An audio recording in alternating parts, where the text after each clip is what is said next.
So what's really integral for me, and I think the investment thesis for cyber capital is very much based around utility, that we believe that utility is going to generate value. And the idea as BTC today is that it has just become a purely speculative asset is not really something that I signed up for. And I think it also comes down to the idea that the value of this technology, like in terms of the actual utility and economic benefits it can provide for the world, is much greater than the value that a speculative asset could ever gain. And that's what our thesis is really based on, is that real utility. And talking about that, BCH simply works. And that's a great thing. We have low fees, we can do transactions, we can scale to meet demand. And that's the important thing. That means we can generate real adoption, we can generate real use. And that's the thing that I'm so bullish on, and that's the thing I don't see in a lot of cryptocurrencies. I mean, a lot of cryptocurrencies are very capable, but BCH actually has a real grassroots movement behind it. And that's special. There has a very special energy to it here, which I feel has value. It's the energy of just people coming together, people that believe, and people that really have a cause and believe in freedom and believe in Bitcoin, dare I say. Now, talking about, these currencies are not just technological things in a vacuum. They are backed by a community. I think the community is part of the valuation of that currency, is that we believe in the developers and the people behind it.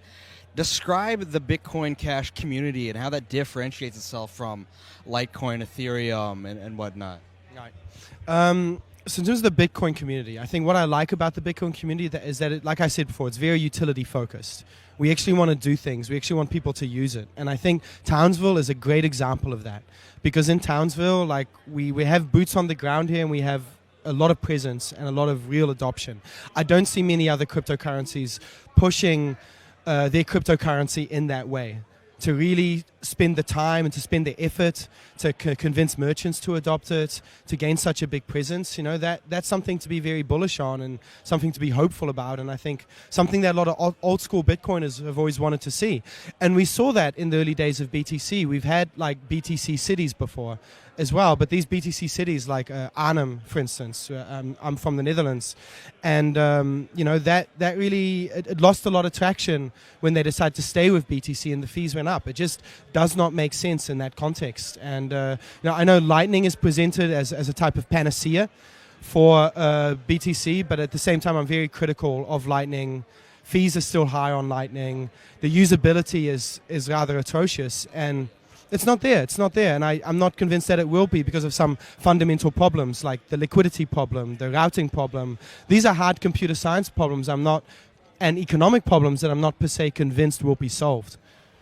I mean, also in that there's a level of betrayal to the original principles when you go to layer 2. I mean, I personally don't trust neither Zuckerberg or Jack Dorsey in creating cryptocurrency solutions if they hold it within themselves and have the lack of transparency that they have so far with their own platforms. I just think it's a total betrayal of those principles to Bitcoin, and I don't think that layer 2 solutions are fundamentally going to be a part of the future in that sense, Now, pivoting off of that, I want to hear more about what you're talking about with Bitcoin governance, because as these are communities that we are building, there's so much of a need to grow in a healthy sense, in a sense that includes the great ideas that we have and aren't just simply legacy mindsets. If we're going to be a part of the future, we have to grow in that way and help us understand how you believe this is meant to be. All right. So I've developed a theory on Bitcoin governance. And I think this is something that we need, because I think part of the problem with the BTC fork, the BCH fork, and even the BSV fork for that matter, was that we run into big problems if we have a disagreement in our community, but then we don't have a understanding of governance or an agreement on how we resolve these disputes. And the thing is that if we don't agree on how to make decisions, then we're much likely to split as a community. Because if a decision is made and you don't agree with that decision, but the decision was made in a way in which you agree with, then you're still more likely to still go along with it. And that's a good thing, maintaining more unity within the system. And for me, this is a concept that I've been exploring, and I refer to this as the Goldilocks zone of blockchain governance, in that a blockchain should be not too easy to disrupt or change, but also not too hard to disrupt or change. And kind of Right. A blockchain needs to be able to change. And if a blockchain needs to be able to change, we need some form of governance. So if I'll expand on that now. So my theory of governance is that I've broken it down into 3 main decision groups and phases. The first decision-making group and phase is actually the implementations. Because the implementations need to write the code, need to present an idea. And without code, without an idea, there's nothing for us to adopt. There's nothing for us to rally around or rally against, let's say. So that is a critical first stage in decision making. Now, for me, a critical point, and one of the reasons I really like BCH as well is because I feel this is quite ingrained in the culture here, is that we have to have multiple implementations. Because without multiple implementation, if we have a single monolithic implementation like BTC does today, then they become like a gatekeeper for the next phases in governance, and then it becomes highly dictatorial. Even I even refer to Bitcoin currently as a type of GitHub dictatorship. Yeah. I mean, I think the Reddit whole censorship and suppressing of ideas during the 2016 was emblematic of those problems. Yeah, censorship is definitely emblematic and kind of ties into the psychology and the mindset of people involved in this. And another thing I love about BCH is we're very anti-censorship, and I really believe in the free market of ideas, and that by having debates, by having open discussions, that we all have better ideas. Through a dialectic, we gain a synthesis of greater understanding. That's important. Now, in my theory of governance, the second stage of decision making, and this is also a very important one, is the minors. Now, the reason why the minors are so important and also the best phase of decision making is because they have skin in the game. Minors have this giant carrot and stick hanging over them, that incentivize them to do what's in their own best interest. Now, the beautiful thing about a blockchain is that it's a flat network. So whatever's in the best interest of the miners is also supposed to be what is in the best interest of the entire network, therefore what is in the best interest of the public good. This is a key element in this decision-making process. Now, the third stage of decision-making, in my view, is actually the market itself being the final stage of decision-making. Because if the implementations create code, miners decide on that code, right? Miners vote on that code through their hashing power. If it is a non-controversial change, the fork happens, we stay unified. Right? And it continues. It's just a protocol upgrade, not a big deal. We shouldn't be scared of hard forks. And I'm just going to diverge a bit. Hard forks are a superior governance mechanism to soft forks because hard forks require active consent versus soft forks requiring passive consent. That's a very important difference. Now, what that means is that if it is a controversial change, a split occurs. Now, I consider the splitting mechanism to be a critical governance mechanism of Bitcoin. We need to really embrace this. And if someone splits off as a minority, we should, to a certain extent cheer them on and say, you know what, you have the freedom to succeed. You have the freedom to live under the rules that you want. You have the freedom not to agree with a change if you want. I mean, that's Bitcoin. It's an exit is what you're saying, right? Exactly. And then what ends up happening is that once a split occurs, we end up having 2 versions of the chain on the market. And then what becomes the ultimate arbitrator of dominance is the market itself. And that is where everyone has a voice and everyone has a choice. And that to me is such a beautiful thing. And this is something that I'm trying to promote now as a more solid idea around how to govern a decentralized blockchain like BCH. And this to me I think is our best bet at how to gain good governance between multiple implementations, miners having skin in the game, voting over these implementations, and then finally the market determining dominance between alternatives. Now let me add a little bit of challenge to that and a little bit here. When we talk about market dominance, I mean, are you talking like kind of merely about price in some level? Like, if one drops to 0, we would definitely say that is a failure of a chain. But right now we're looking at BTC and BCH. BTC is clearly higher in terms of price for per coin. However, does that necessarily reflect one, an accuracy in terms of information and knowledge in this market? 2, how long would it take for that kind of correction to exist? Because we're looking at 2 years after the fork now. And then 3, just the information that is out there is often misleading in the sense that, like, BTC, Bitcoin Core, was able to continue holding on to the BTC ticker symbol, which if you're a normie, if you're a new person to this industry, you will just automatically assume it is the correct and original and normal Bitcoin, and that BCH is actually the weird one. How do you kind of synthesize the idea of the market's solution to this as being one of accuracy or strength, or merely the best that we have available to us? I mean, this is a very good question. And this is something that I ask myself almost every day. It's really the $100 billion question, if you will. And, pardon me. And, ultimately, it comes down to, there's this idea of a rational market. And this is, I think, part of the reason why my fund has a long-term focus, because over the short term, markets can be extremely irrational, especially in cryptocurrency, where there is a severe lack of understanding and a lack of general common knowledge, that you get these, what I would view as somewhat a perversion of the market in terms of its rationality. Now, what I'm betting on, and I'm really putting my money where my mouth is here. What I'm betting on is that over the longer run, the market should become more rational. And over the longer run, people are going to start to understand the differences. And people are going to start to see the flaws in BTC. So I've been predicting this for a number of years, but I'm still convinced BTC will lose its dominance over the longer run, because it simply doesn't make sense. It doesn't make sense from a utility perspective. But it doesn't even make sense from a store of value perspective, in that a good store of value is a currency first, a medium of exchange.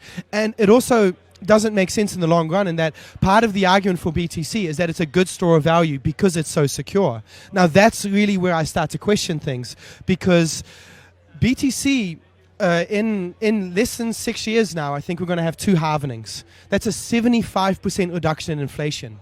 Right? That's going to drastically reduce the security of the chain. And if fees can't replace the value generated from inflation, then BTC is going to start running into some serious security problems.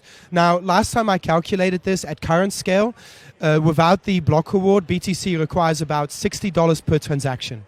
Right? In order for it to remain secure, in order for it not to become 51% attacked. Now, some people might say, yes, we're going to get $1,000 transaction fees on BTC. And in all honesty, those are the BTC advocates that I do respect, because they're consistent in their views. And they're honest about it, and I can respect that. But the thing is I just don't think we're going to reach such high fee levels. I think that we get fee spikes, and when the fee spikes, then people leave BTC and they go to alternatives. And then you have this cycle that continues, which is leaching value over to other blockchains such as BCH, and unfortunately also things like Visa and PayPal. Unfortunately, it's part of the tragedy of the situation we find ourselves in now. But yes, this is a good question. This is something I have to constantly question for myself. If I didn't believe in a rational market, I suppose I would be invested in BTC instead.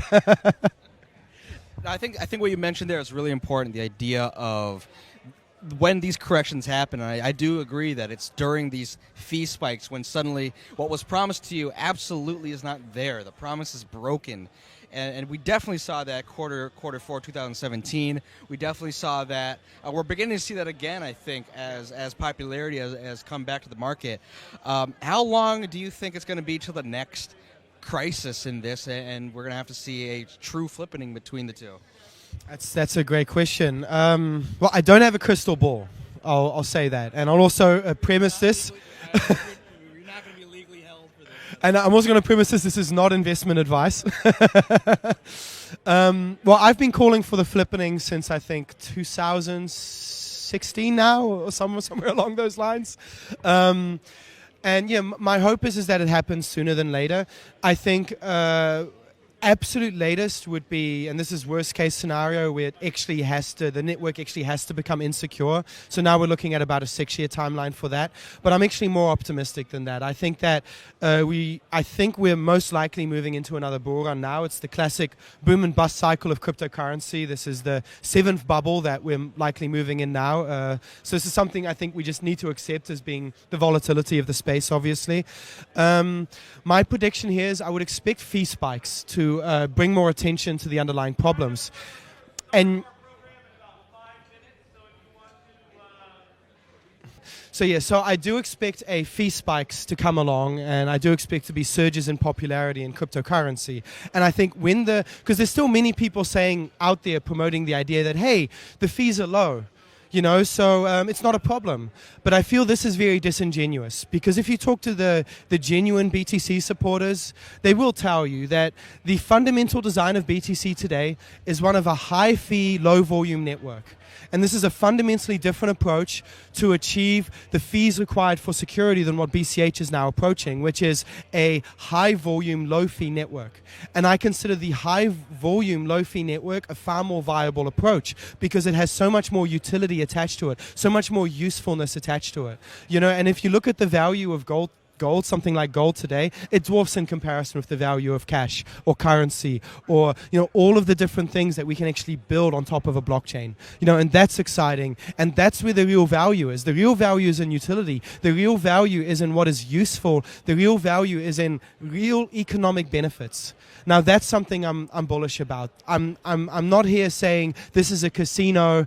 I'm buying this because I think the value is going to go up, and that's the only reason why I'm buying this. No, I'm buying this because I believe in the future of this. I believe in the significance of this and the importance of this for our civilization. To create better forms of governance, to have more transparency, to have self-sovereignty, to have censorship resistance, to have immutability. That history is no longer written by the victors. It's profound. It's the most important invention since the internet.